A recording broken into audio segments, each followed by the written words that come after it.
मेरे सामने एक ड्रोन है। ये ड्रोन खेतीबाड़ी वास्ते इस्तेमाल होंदा है। दवाई छिड़क रहा है ये ड्रोन ते ये तुसी कैमरा देख रहे हो, रिमोट दे उत्ते कैमरा भी दिखाई दे रहा है। 25 किलोमीटर की स्पीड ते पर हावर से उड़ सकता है। 8 घंटे डेली इनू इस्तेमाल किया जाए तो 20-25 एकड़ जिहड़े ने वो आराम नाल डेली कर सकदा। साल च 200 दिन स्प्रे लई वरतों जा सकदा। कणक सीगी उस तो असीं इन्हां दे एक ट्रायल करवाया सीगा ते उहदा रिजल्ट जिहड़ा सीगा वो बहुत वधिया आया। इसको उड़ाने के लिए एक ड्रोन पायलट का एक लाइसेंस बनता है, तो लाइसेंस की लोड रहती है। ਜਿਹੜਾ ਟੈਂਕ ਹੈ ਜਿਹਦੇ ਚ ਆਪਾਂ ਉਹ ਦਾਣਿਆਂ ਵਾਲੀ ਖਾਦ ਜਿਹੜੀ ਆ ਉਹ ਟੈਂਕ ਚ ਪਾ ਦੇਣੀ ਆ। ਥੱਲੇ ਉਹਦੇ ਇੱਕ ਡਿਸਕ ਲੱਗੀ ਹੋਈ ਆ ਜਿਹੜੀ ਕਿ ਘੁੰਮਦੀ ਆ ਬੜੀ ਤੇਜ਼ੀ ਨਾਲ। ਜਦੋਂ ਖਾਦ ਉਹਦੇ ਤਵੇ ਤੇ ਜਾਂ ਉਹ ਡਿਸਕ ਦੇ ਉੱਤੇ ਪੈਣੀ ਆ ਤਾਂ ਉਹਨੇ ਜਿਹੜਾ ਹੈ ਉਹਨੂੰ ਖਿਲਾਰ ਦੇਣਾ ਖਾਦ ਨੂੰ। ਲੁਧਿਆਣਾ ਦੇ ਪੰਜਾਬ ਖੇਤੀਬਾੜੀ ਯੂਨੀਵਰਸਿਟੀ ਤੋਂ ਅਜਿਹੀ ਖੋਜ ਦਿਖਾਉਣ ਜਾ ਰਹੇ ਹਾਂ ਕਿ ਉਹ ਵੀ ਅਸੀਂ ਡਰੋਨ ਦੀ ਗੱਲ ਕਰਾਂਗੇ, ਪਰ ਇਹ ਡਰੋਨ ਖੇਤੀਬਾੜੀ ਵਾਸਤੇ ਇਸਤੇਮਾਲ ਹੁੰਦਾ ਔਰ ਦਵਾਈ ਛਿੜਕਣ ਵਾਸਤੇ ਅਤੇ ਖਾਦ ਖੇਤਾਂ ਦੇ ਵਿੱਚ ਪਾਉਣ ਵਾਸਤੇ ਹੁੰਦਾ। ਔਰ ਲੁਧਿਆਣਾ ਦੇ ਪੰਜਾਬ ਖੇਤੀਬਾੜੀ ਯੂਨੀਵਰਸਿਟੀ ਦੇ ਵਿੱਚ ਮੈਂ ਖੜਾ ਔਰ ਮੇਰੇ ਨਾਲ ਡਾਕਟਰ ਮਨਜੀਤ ਨੇ ਜਿਹੜੇ ਇੰਜੀਨੀਅਰਿੰਗ ਵਿਭਾਗ ਦੇ ਪ੍ਰਧਾਨ ਵਿਗਿਆਨਿਕ ਨੇ। ਕਿਵੇਂ ਦੇਖੀਏ ਜੀ ਇਸ ਡਰੋਨ ਨੂੰ, ਕਿਉਂਕਿ ਅਕਸਰ ਜਦੋਂ ਡਰੋਨ ਦੀ ਤਸਵੀਰ ਦਿਮਾਗ ਦੇ ਵਿੱਚ ਆਉਂਦੀ ਹੈ ਤਾਂ ਅਸੀਂ ਉਹੀ ਵਿਆਹ ਸ਼ਾਦੀਆਂ ਦੇ ਫੰਕਸ਼ਨਾਂ ਦੇ ਵਿੱਚ ਪਹੁੰਚ ਜਾਂਦੇ ਹਾਂ। ਫੋਟੋਗ੍ਰਾਫੀ ਦੇ ਵਿੱਚ ਪਹਿਲੇ ਇਸਤੇਮਾਲ ਹੁੰਦੇ ਸੀ।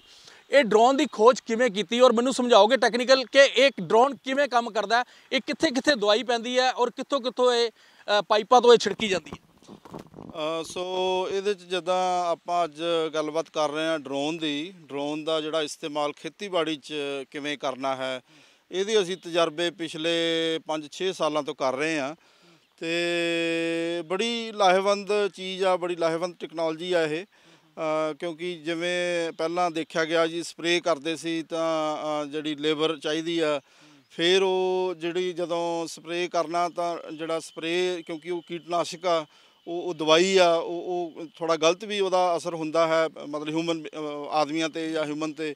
ਤਾਂ ਉਹ ਕਿਉਂਕਿ ਡਾਇਰੈਕਟ ਇਨ ਟੱਚ ਆ, ਪਿੱਛੇ ਉਹ ਢੋਲੀ ਜਿਹੜੀ ਆ ਪਿੱਛੇ ਬੰਦੇ ਦੇ ਪਿੱਛੇ ਲੱਗੀ ਹੋਈ ਆ, ਸੋ ਉਹਦੇ ਨਾਲ ਡਾਇਰੈਕਟ ਇਨ ਟੱਚ ਆ ਤਾਂ ਉਹਦੇ 'ਚ ਕਈ ਵਾਰੀ ਕੋਈ ਥੋੜ੍ਹੀ ਦੁਰਘਟਨਾ ਹੋਣ ਦੀ ਵੀ ਸੰਭਾਵਨਾ ਹੁੰਦੀ ਆ।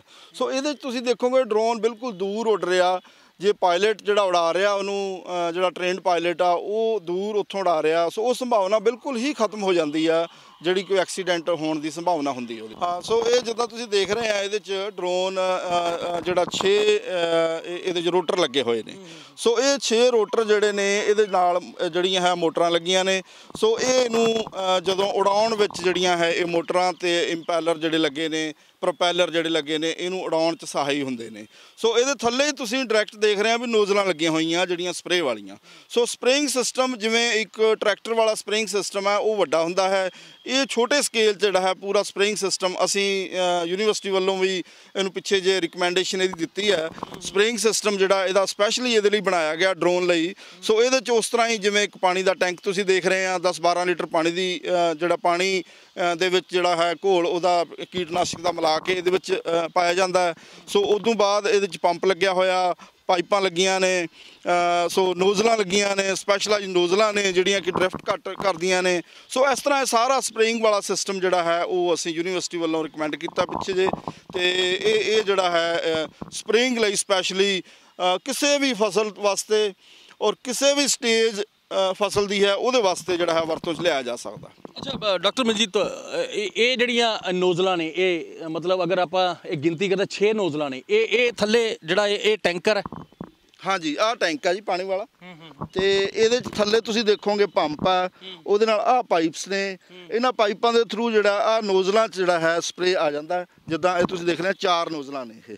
ਸੋ ਇਹ ਇਹਨਾਂ 4 ਨੋਜ਼ਲਾਂ ਜਿਹੜਾ ਹੈ ਸਪਰੇਅ ਇੱਕਸਾਰ ਇੱਕੋ ਜਿਹਾ ਜਿਹੜਾ ਹੈ ਉਹ ਹੋ ਜਾਂਦਾ ਹੈ। ਅਤੇ ਫਸਲ ਤੋਂ ਆਪਾਂ ਇਹਦੀ ਡਿਸਟੈਂਸ ਜਾਂ ਇਹਦੀ ਦੂਰੀ ਜਾਂ ਉਡਾਉਣ ਦੀ ਇਹਦੀ ਜਿਹੜੀ ਹਾਈਟ ਹੈ ਉਹ ਆਪਾਂ 2 ਤੋਂ 3 ਮੀਟਰ ਤੋਂ ਜ਼ਿਆਦਾ ਨਹੀਂ ਰੱਖਣੀ, ਤਾਂ ਕਿ ਸਪਰੇਅ ਜਿਹੜਾ ਹੈ ਉਹਦੇ ਫਸਲ ਦੇ ਵਿੱਚ। ਇਹਦਾ ਇੱਕ ਹੋਰ ਫਾਇਦਾ ਹੁੰਦਾ ਹੈ, ਜਦੋਂ ਇਹਨੇ ਉੱਡਣਾ ਹੈ ਨਾ, ਇਹਦੇ ਜਿਹੜੇ ਰੋਟਰ ਨੇ ਜਾਂ ਜਿਹੜੇ ਆਹ ਪ੍ਰੋਪੈਲਰ ਨੇ, ਇਹਨਾਂ ਨੇ ਜਦੋਂ ਇਹਦੇ ਥਰਸਟ ਨਾਲ ਫਸਲ ਨੇ ਥੋੜ੍ਹਾ ਹਿੱਲਣਾ ਹੈ, ਜਦੋਂ ਫਸਲ ਨੇ ਹਿੱਲਣਾ ਹੈ ਤਾਂ ਸਪਰੇਅ ਨੇ ਬਿਲਕੁਲ ਅੰਦਰ ਤੱਕ ਚਲੇ ਜਾਣਾ ਉਹਦੇ। ਸੋ ਉਹਦੇ ਨਾਲ ਬਹੁਤ ਵਧੀਆ ਕੰਟਰੋਲ ਜਿਹੜਾ ਹੈ ਜਿੰਨੇ ਵੀ ਕੋਈ ਕੀਟਸ ਨੇ ਜਾਂ ਜੇ ਕੋਈ ਫੰਜੀਸਾਈਡ ਦਾ ਸਪਰੇਅ ਕਰ ਰਹੇ ਹਾਂ, ਕੋਈ ਫੰਗਸ ਹੈ, ਕੋਈ ਵੀ ਬਿਮਾਰੀ ਹੈ, ਤਾਂ ਬਹੁਤ ਵਧੀਆ ਤਰੀਕੇ ਨਾਲ ਹੱਲ ਹੋ ਸਕਦਾ। ਮੇਰੇ ਜ਼ਿਹਨ ਦੇ ਵਿੱਚ ਗੱਲ ਆਈ ਕਿਉਂਕਿ ਡ੍ਰਿਪ ਸਿਸਟਮ ਲੱਗੇ ਨੇ, ਉਹ ਜਿਹੜੇ ਕਿਸਾਨ ਦਵਾਈਆਂ ਦਾ ਛਿੜਕਾਅ ਕਰਦੇ ਨੇ ਜਦੋਂ ਕੀਟਨਾਸ਼ਕ ਦਵਾਈਆਂ ਦਾ, ਉਹ ਜ਼ਿਆਦਾ ਵੀ ਦਿੱਤੀ ਜਾਂਦੀ ਹੈ। ਇਹਦੇ ਨਾਲ ਜਿਹੜੀ ਦਵਾਈ ਛਿੜਕੀ ਜਾਏਗੀ ਉਹ ਫਸਲਾਂ ਨੂੰ ਜ਼ਿਆਦਾ ਪ੍ਰਭਾਵਿਤ ਨਹੀਂ ਕਰੇਗੀ। ਕਈ ਵਾਰੀ ਖਬਰਾਂ ਆਉਂਦੀਆਂ ਨੇ ਦਵਾਈਆਂ ਜ਼ਿਆਦਾ ਛਿੜਕਤੀਆਂ ਫਸਲਾਂ ਪ੍ਰਭਾਵਿਤ ਹੋ ਜਾਂਦੀਆਂ ਨੇ, ਪਰ ਇਹਦੇ ਨਾਲ ਦਵਾਈ ਉਨੀ ਕੁ ਛਿੜਕੀ ਜਾਏਗੀ ਜਿੰਨਾ ਕੁ ਆਪਾਂ ਟੈਂਕਰ 'ਚ ਪਾਈਏ। ਬਿਲਕੁਲ ਬਿਲਕੁਲ, ਇਹਦਾ ਡੋਜ਼ ਜਿਹੜਾ ਹੈ, ਜਿੰਨੀ ਡੋਜ਼ ਆਪਾਂ ਦੇਣੀ ਚਾਹੁੰਦੇ ਹਾਂ ਉਹ ਇੱਕਸਾਰ ਸਪਰੇਅ ਹੁੰਦੀ ਹੈ। ਤੇ ਜਿਹੜੀ ਹੈ ਉਹਦੀ, ਕਿਉਂਕਿ ਸਪੀਡ ਇੱਕ ਤੇ ਚੱਲ ਰਿਹਾ ਨਾ, ਮੋਟਰ ਨੇ ਉਹਨੂੰ ਕੰਟਰੋਲ, ਜੋ ਆਪਾਂ ਇਹਨੂੰ ਕਮਾਂਡ ਦੇਤੀ ਉਸ ਹਿਸਾਬ ਨਾਲ ਉਨੀ ਸਪਰੇਅ ਲਗਾਤਾਰ ਇੱਕਸਾਰ ਫਸਲ ਜਿਹੜੀ ਹੈ ਉਹ ਪੈਂਦੀ ਰਹਿੰਦੀ ਹੈ। ਇਹ ਡਰੋਨ ਆਪਣੇ ਆਪ ਦੇ ਵਿੱਚ ਕਿਸਾਨਾਂ ਦੇ ਲਈ ਕਾਫੀ ਫਾਇਦੇਮੰਦ ਹੈ, ਔਰ ਮੈਂ ਉਸ ਪਾਇਲਟ ਨਾਲ ਵੀ ਗੱਲ ਕਰਾਂਗਾ ਜਿਹੜੇ ਪਾਇਲਟ ਇਸ ਨੂੰ ਰਿਮੋਟ ਦੇ ਨਾਲ ਇਸ ਨੂੰ ਚਲਾ ਰਹੇ ਨੇ। ਇਸ ਦੇ ਲਈ ਕੀ ਟ੍ਰੇਨਿੰਗ ਦੀ ਲੋੜ ਹੈਗੀ ਹੈ? ਇਸ ਡਰੋਨ ਨੂੰ ਕਿਸਾਨਾਂ ਨੂੰ ਟ੍ਰੇਨਿੰਗ ਦੇਣ ਦੀ ਲੋੜ ਹੈ, ਜਾਂ ਕਿਸਾਨਾਂ ਦੇ ਖੇਤਾਂ ਦੇ ਵਿੱਚ ਜਾਂ ਕਿਸੇ ਨੇ ਇਸ ਨੂੰ ਕਿਰਾਏ ਤੇ ਲਿੱਤਾ ਜਾਂ ਆਪਣਾ ਖਰੀਦ ਲਿਆ ਤਾਂ ਉਹ ट्रेनिंग ले सकता है? ਅਸੀਂ सबसे पहले दिल्ली में ड्रोन डेस्टिनेशन एक प्राइवेट ऑर्गेनाइजेशन है जो ड्रोन पायलट की ट्रेनिंग करवाती है, तो वहाँ पे ड्रोन पायलट कम इंस्ट्रक्टर की हम लोग ट्रेनिंग किए हैं। मैं डॉक्टर संतोष और डॉक्टर मंजीत ये सर भी करे हैं ट्रेनिंग वहाँ से। और इसके लिए जैसे कि फार्मर के लिए आपने पूछा है कि किसान भाई हैं तो अगर उनको उड़ाना है तो उसमें किस तरह की ट्रेनिंग की आवश्यकता होगी, तो इसको उड़ाने के लिए एक ड्रोन पायलट का एक लाइसेंस बनता है। तो लाइसेंस की लोड रहती है क्योंकि DGCA जो director general of civil aviation है, मिनिस्ट्री ऑफ सिविल एविएशन के अंतर्गत, तो वो ये सारी चीज़ों पे निगरानी रखते हैं। तो एक लाइसेंस की तो लोड है पायलट की इसको उड़ाने के लिए। फिर किसान को पढ़ा लिखा होना भी जरूरी होगा क्या? पायलट की जो क्वालिफिकेशन है वो 10वीं पास रखी गई है, जो नॉर्मली थोड़ी सी अंग्रेजी भाषा या थोड़ी ये जो सिस्टम है हमारा रिमोट कंट्रोल है या टेक्निकली जो थोड़े से इसके पुर्जे हैं ड्रोन के, उसके बारे में थोड़ी जानकारी रखता है। वो कोई ज़्यादा क्वालिफिकेशन की बहुत लोड नहीं है इसके लिए। और जैसे आप देख सकते हैं कि मोबाइल अब शुरू में आए थे एंड्रॉयड, तो क्या सारे बच्चे यूज़ करते हैं, कम पढ़े लिखे जो भी हैं। मेरे को एक बैटरी के बारे में बता दो, बैटरी कितनी चलती है? दूसरा मेरे को बता दो कितने किलोमीटर तक इसको, अगर 100 एकड़ ज़मीन है तो कितना किलोमीटर तक चल सकता है? ये बैटरी इसका जो कैपेसिटी है इसमें 2 बैटरी लगी हुई है। एक ये दोनों बैटरी सीरीज़ में करीब 50 वोल्ट एट, जब फुल्ली चार्ज होती है तो 50 वोल्ट रहता है इसका। जब ये डिस्चार्ज हो जाती है तो 44 वोल्ट पे ये फुल्ली डिस्चार्ज हो जाती है। और ये ड्रोन जैसे कि हमको वापस लाना पड़ता है, लैंड कराना पड़ता है। और इसका जो फ्लाइंग टाइम है ये 20 मिनट है फ्लाइंग टाइम। एक बैटरी से आप 20 मिनट तक इसको केमिकल, अगर आप बैटरी का स्टॉक रखोगे तो और भी चला सकते हो। हाँ, अगर आपके पास जैसे नंबर ऑफ बैटरी सेट है तो आप करीब 4 बैटरी सेट अगर ले रखते हैं तो पूरे दिन के लिए आप 8 घंटे जो काम करते हैं हम पर डे, उसके लिए मतलब सफिशिएंट रहेगा।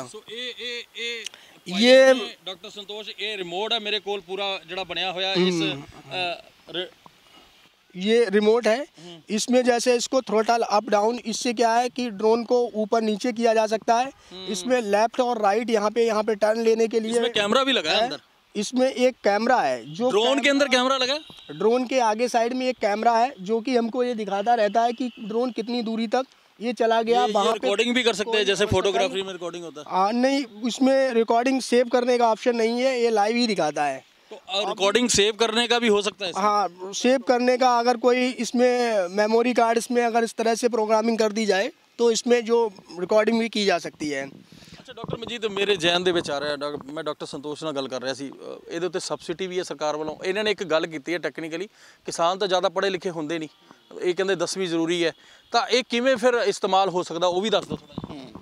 ਸੋ ਇਹਦੇ 'ਚ ਇਹ ਆ ਵੀ ਚੱਲਣਾ ਤੇ ਕਿਰਾਏ ਤੇ ਆ ਇਹ ਜ਼ਿਆਦਾ। ਇਹਦੇ 'ਚ ਇਹ ਸਾਡੀ ਜਿਹੜੀ ਅਸੀਂ ਕੋਈ ਕੈਲਕੂਲੇਸ਼ਨਸ ਕੀਤੀਆਂ ਨੇ, ਸਾਨੂੰ ਲੱਗਦਾ ਵੀ ਹਰੇਕ ਪਿੰਡ 'ਚ ਇਹ ਇੱਕ ਡਰੋਨ ਹੋਣਾ ਚਾਹੀਦਾ ਹੈ। ਸੋ ਉਹ ਡਰੋਨ ਕਿਰਾਏ ਤੇ ਚੱਲੇ, ਉਹ ਸਾਰੀਆਂ ਫਸਲਾਂ 'ਚ ਇਸਤੇਮਾਲ ਹੋ ਸਕਦਾ। ਤੇ ਇਹਦੀ ਸਰਕਾਰ ਸਬਸਿਡੀ ਵੀ ਦੇ ਰਹੀ ਆ। ਜੇ ਥੋੜਾ ਮਿਲ ਕੇ ਜੇ ਰਲ ਕੇ ਕਿਸਾਨ ਲੈ ਲੈਂਦੇ ਨੇ ਤਾਂ ਈਵਨ 80% ਤੱਕ ਸਬਸਿਡੀ ਹੈਗੀ ਹੈ। ਕਿਸਾਨ ਲੈ ਕੇ ਕਿਸੇ ਨੂੰ ਅੱਗੇ ਪੁਆਇੰਟ ਕਰ ਸਕਦੇ ਆ ਵੀ ਉਹਨੂੰ ਪਾਇਲਟ ਦਾ ਲਾਇਸੈਂਸ ਦਵਾ ਸਕਦੇ ਉਹਨਾਂ ਦਾ ਅੱਗੋਂ ਬੱਚਾ ਕੋਈ ਪੜ੍ਹਿਆ ਲਿਖਿਆ ਹੋਵੇ, ਕੋਈ ਘਰ 'ਚ ਕੋਈ ਹੋਵੇ ਜਿਹੜਾ ਇਹਦੇ 'ਚ ਰੁਜ਼ਗਾਰ ਲੈਣਾ ਚਾਹੁੰਦਾ, ਤੇ ਬੜੇ ਵਧੀਆ ਰੁਜ਼ਗਾਰ ਦਾ ਇੱਕ ਸਾਧਨ ਹੋ ਸਕਦਾ ਇਹ। ਸੋ ਉਹਦੇ 'ਚ ਜਿਹੜਾ ਜੇ ਅਸੀਂ ਇਹ ਵੀ ਕੈਲਕੂਲੇਸ਼ਨ ਕੀਤੀ ਹੈ ਵੀ 8 ਘੰਟੇ ਡੇਲੀ ਇਹਨੂੰ ਇਸਤੇਮਾਲ ਕੀਤਾ ਜਾਵੇ ਤਾਂ 20-25 ਏਕੜ ਜਿਹੜੇ ਨੇ ਉਹ ਆਰਾਮ ਨਾਲ ਡੇਲੀ ਕਰ ਸਕਦਾ ਤੇ 200 ਦਿਨ ਇਹਦੇ 'ਚ ਕੰਮ ਜਿਹੜਾ ਹੈ ਚੱਲ ਸਕਦਾ। 200 ਸਾਲ 'ਚ 200 ਦਿਨ ਸਪਰੇਅ ਲਈ ਵਰਤੋਂ ਜਾ ਸਕਦਾ। 2 ਸਾਲਾਂ 'ਚ ਇਹਦੀ ਕੀਮਤ ਮੁੜ ਆਉਂਦੀ ਹੈ। ਤੇ ਉਹਦੇ ਸ਼ਬਦਾਂ ਦੇ ਵਿੱਚ ਤੁਸੀਂ ਕੀਮਤ ਮੁੜਨ ਦੀ ਗੱਲ ਕੀਤੀ ਹੈ, ਕਿੰਨੇ ਰੁਪਏ ਇਹ ਹਿਸਾਬ ਦੇ ਨਾਲ ਕਿਰਾਏ ਤੇ ਕੋਈ ਕਿਸਾਨ ਲੈਂਦਾ ਤਾਂ ਕਿੰਨੇ ਰੁਪਏ ਦੇ ਹਿਸਾਬ ਦੇ ਨਾਲ ਉਹ ਪੈਸੇ ਕਮਾ ਸਕਦਾ? ਇਹ ਤਕਰੀਬਨ 400 ਰੁਪਈਆ ਇਹਦੇ 'ਚ ਪੈਂਦਾ ਜਿਹੜਾ ਖਰਚਾ ਇਹਨੂੰ ਚਲਾਉਣ ਲਈ ਕਿੱਲੇ ਦਾ। 1 ਏਕੜ ਦਾ 1 ਏਕੜ ਦਾ 400 ਰੁਪਈਆ ਪੈਂਦਾ ਤੇ ਜੇ 100 ਰੁਪਈਆ ਮਾਰਜਨ ਰੱਖ ਕੇ ਉਹ ਚਲਾਉਂਦਾ ਰਹੇ 500 ਰੁਪਏ ਚਾਰਜ ਕਰ ਸਕਦਾ ਕਿਰਾਏ ਤੇ ਜੇ ਚਲਾਉਣਾ ਉਹਨੇ। ਸੋ ਕਿਸਾਨਾਂ ਵਾਸਤੇ ਕਾਫੀ ਲਾਹੇਵੰਦ ਹੈ ਇਹ ਡਰੋਨ, ਔਰ ਅਸੀਂ ਉਹਨਾਂ ਨੂੰ ਉਡਾ ਕੇ ਵੀ ਦਿਖਾਣਗੇ। ਤੁਸੀਂ ਦੇਖੋ ਹੁਣ ਉਹ ਜਿਹੜਾ ਥਰਸਟ ਪੈ ਰਿਹਾ ਉਹਦੇ ਰੋਟਰਸ ਦਾ ਥੱਲੇ ਫਸਲ ਤੇ ਜੇ ਕੈਮਰਾ ਮਾਰੋਗੇ ਨਾ ਤਾਂ ਤੁਹਾਨੂੰ ਨਜ਼ਰ ਆਏਗਾ ਵੀ ਉਹ ਪੂਰੀ ਫਸਲ ਨੂੰ ਹਿਲਾ ਰਿਹਾ ਤੇ ਉੱਪਰੋਂ ਸਪਰੇਅ ਜਿਹੜੀ ਆ ਉਹ ਅੰਦਰ ਤੱਕ ਜਾ ਰਹੀ ਆ ਉਹਦੀ ਸਪਰੇਅ।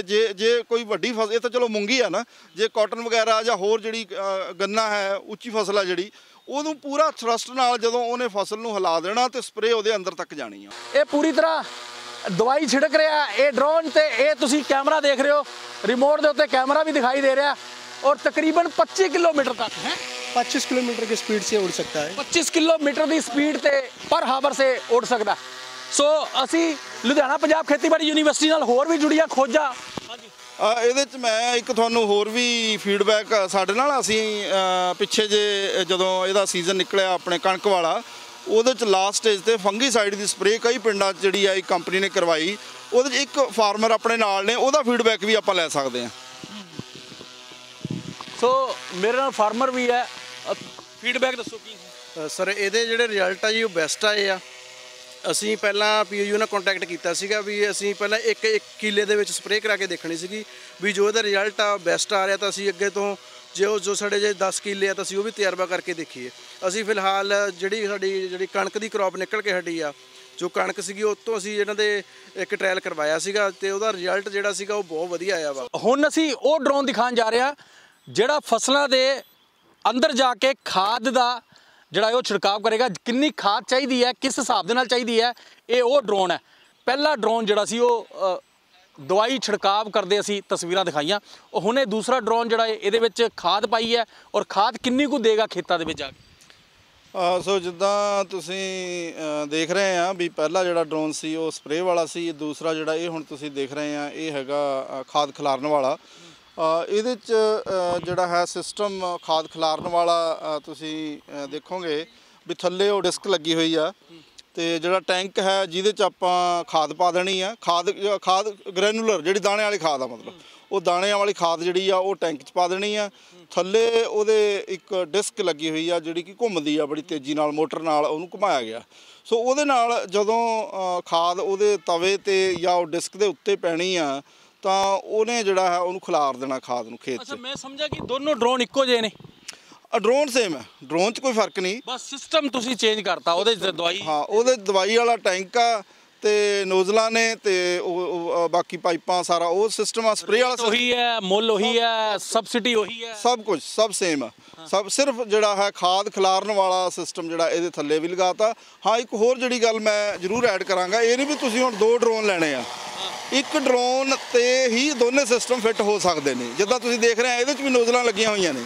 ਸੋ ਇੱਕ ਡਰੋਨ ਤੇ ਵੀ ਦੋਨੇ ਸਿਸਟਮ ਫਿੱਟ ਹੋ ਸਕਦੇ ਨੇ। ਅਸੀਂ ਤਾਂ ਕਿਉਂਕਿ ਰਿਸਰਚ ਕਰ ਰਹੇ ਆ, R&D ਕਰਦੇ ਆ, ਤਾਂ ਅਸੀਂ ਥੋੜ੍ਹਾ ਜਿਹਾ ਇਹਨੂੰ ਅਲੱਗ ਰੱਖਿਆ। ਅਦਰਵਾਈਜ਼ ਜੇ ਫਾਰਮਰ ਨੇ, ਜ਼ਿਮੀਂਦਾਰਾਂ ਨੇ ਵਰਤਣਾ ਹੈ ਤਾਂ ਇੱਕ ਡਰੋਨ ਤੇ ਦੋਨੇ ਸਿਸਟਮ ਵੀ ਲੱਗ ਸਕਦੇ ਨੇ। ਡਾਕਟਰ ਮਨਜੀਤ, ਕਿਸਾਨਾਂ ਨੂੰ ਕੀ ਮੈਸੇਜ ਦੇਵੋਗੇ? ਸੋ ਮੈਸੇਜ ਤੇ ਇਹੀ ਆ ਵੀ ਇਹਦੇ 'ਚ ਜਿਹੜਾ ਹੈ ਇਹ ਤਕਨੀਕ ਜਾਂ ਇਹ ਟੈਕਨੋਲੋਜੀਜ਼ ਨਵੀਆਂ ਨੇ, ਹੌਲੀ ਹੌਲੀ ਇਹਨਾਂ ਦੀ ਸਟੈਂਡਰਡਾਈਜੇਸ਼ਨ ਹੋ ਰਹੀ ਆ। ਸੋ ਇਹਨਾਂ ਨੂੰ ਇਸਤੇਮਾਲ ਕਰਨ ਜਿੱਥੇ ਜਿੱਥੇ ਮਤਲਬ ਸੰਭਾਵਨਾ ਜਾਂ ਜਿੱਥੇ ਜਿੱਥੇ ਮਿਲਦੇ ਨੇ। ਕਿਰਾਏ 'ਤੇ ਹਾਂ ਇਹ ਜ਼ਰੂਰ ਮੈਂ ਕਹਿਣਾ ਚਾਹੂੰਗਾ ਵੀ ਖਰੀਦਣ ਦੀ ਲੋੜ ਨਹੀਂ, ਜ਼ਿਮੀਂਦਾਰਾਂ ਨੂੰ ਕਿਰਾਏ 'ਤੇ ਚੱਲਣੇ ਨੇ।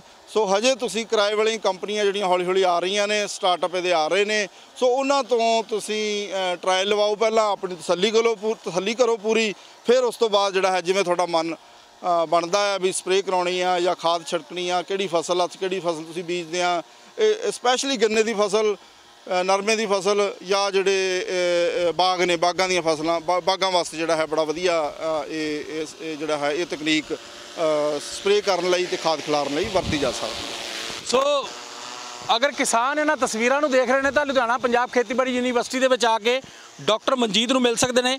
ਜਿਹੜੇ ਪ੍ਰਧਾਨ ਵਿਗਿਆਨਿਕ ਵੀ ਨੇ ਨਾ। ਮੈਂ ਦੁਬਾਰਾ ਫਿਰ ਪੰਜਾਬ ਖੇਤੀਬਾੜੀ ਯੂਨੀਵਰਸਿਟੀ ਦੀ ਕਿਸੇ ਹੋਰ ਖਬਰ, ਕਿਸੇ ਹੋਰ ਖੋਜ ਦੇ ਨਾਲ ਜੁੜਾਂਗਾ। ਮੇਰੇ ਕੈਮਰਾਮੈਨ ਗੁਰਦੇਵ ਅਤੇ ਮੈਨੂੰ ਨਵੀਨ ਸ਼ਰਮਾ ਨੂੰ ਇਜਾਜ਼ਤ ਦਿਓ ਇਸ ਉੜਦੇ ਡਰੋਨ ਦੇ ਨਾਲ।